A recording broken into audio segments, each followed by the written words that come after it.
Halo guys, welcome back di channel Baru Tahu. Makasih banget udah mampir lagi. Doa tulus dari gue buat lo semua, semoga waktu lo nggak terbuang sia-sia, jadwal lo makin rapi, dan gajian lo nggak berasa sependek bulan Februari. Amin. Halo para kaum yang sering bingung hari ini tanggal berapa. Lo pernah nggak sih ngerasa kalender kita itu aneh banget? Ada bulan yang panjang banget sampai 31 hari. Ada yang 30. Terus ada Februari yang ciut sendiri jadi 28 hari. Secara kritis, kenapa sih nggak dibikin rata aja semuanya 30 hari biar adil? Ini bukan karena nenek moyang kita nggak jago matematika ya. Ini adalah hasil dari superstisi, mitos, dan ego kaisar yang digabung jadi satu. Hari ini kita bakal jadi detektif waktu.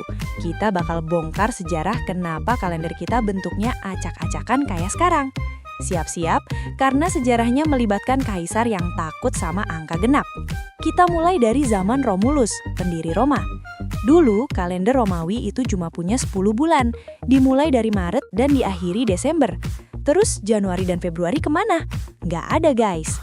Secara kritis, orang Romawi dulu nganggep musim dingin itu masa kosong, yang nggak perlu dihitung karena nggak ada perang dan nggak ada panen. Jadi mereka cuma hitung 304 hari setahun. Aneh kan? Masuk ke fase kedua, Kaisar Numa Pompilius dan ketakutan angka genap. Kaisar Numa ngerasa kalender 10 bulan itu nggak akurat. Akhirnya dia nambahin Januari dan Februari di bagian akhir. Iya, dulu Februari itu bulan terakhir. Nah, ini masalahnya. Orang Romawi itu percaya kalau angka genap itu sial. Numa pengen bulannya punya angka ganjil, 29 atau 31. Tapi biar pas sama siklus bulan, 355 hari, mau nggak mau harus ada satu bulan yang dapat angka genap. Akhirnya, Februari dipilih jadi anak tiri yang dapat angka genap, 28 hari. Kenapa Februari?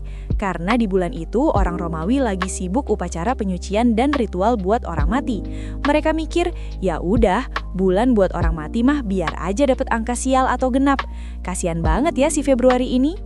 Masuk ke era Julius Caesar, kalender Julian. Pas Julius Caesar berkuasa, dia sadar kalender lunar itu bikin musim jadi berantakan. Dia akhirnya pindah ke kalender solar, berdasarkan matahari yang totalnya 365 hari, seperempat hari.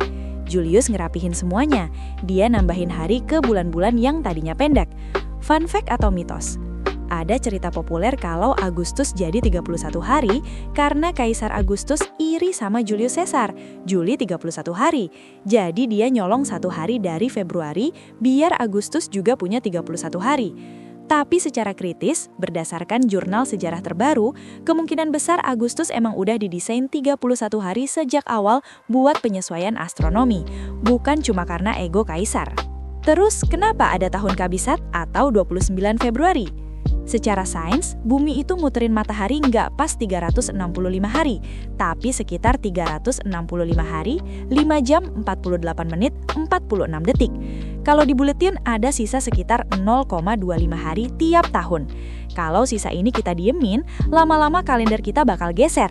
Dalam 100 tahun, musim bisa geser 25 hari. Makanya, tiap 4 tahun, sisa 0,25 hari tadi dikumpulin jadi satu hari penuh. 0,25 dikali 4 sama dengan satu hari.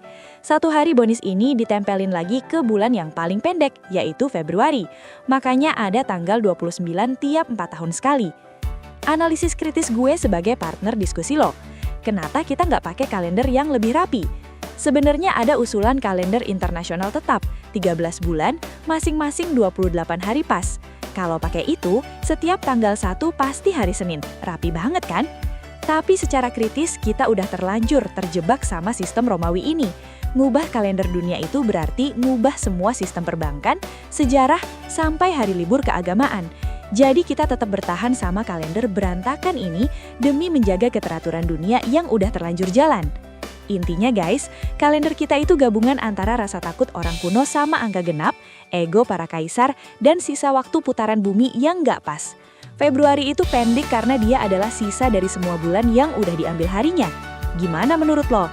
Lo lebih suka kalender yang sekarang atau mau pindah ke sistem 13 bulan yang lebih rapi? Atau lo salah satu orang yang langka lahir tanggal 29 Februari? Spill pendapat lo di kolom komentar. Jangan lupa klik tombol subscribe biar lo makin pintar soal hal-hal random di dunia. Like video ini kalau lo ngerasa baru tahu kenapa Februari dianaktirikan, dan share ke temen lo yang ulang tahunnya sering hilang gara-gara kabisat. Terima kasih banyak udah nemenin gue bedah misteri tanggal ini sampai habis. Gue bener-bener apresiasi waktu kalian. Doa gue semoga tiap hari produktif, mau tanggalnya 28 atau 31. Sampai ketemu di video berikutnya. Tetap hargai waktu, tetap kritis, dan yang paling penting, tetap gunakan logika lo. Gue cabut dulu, bye!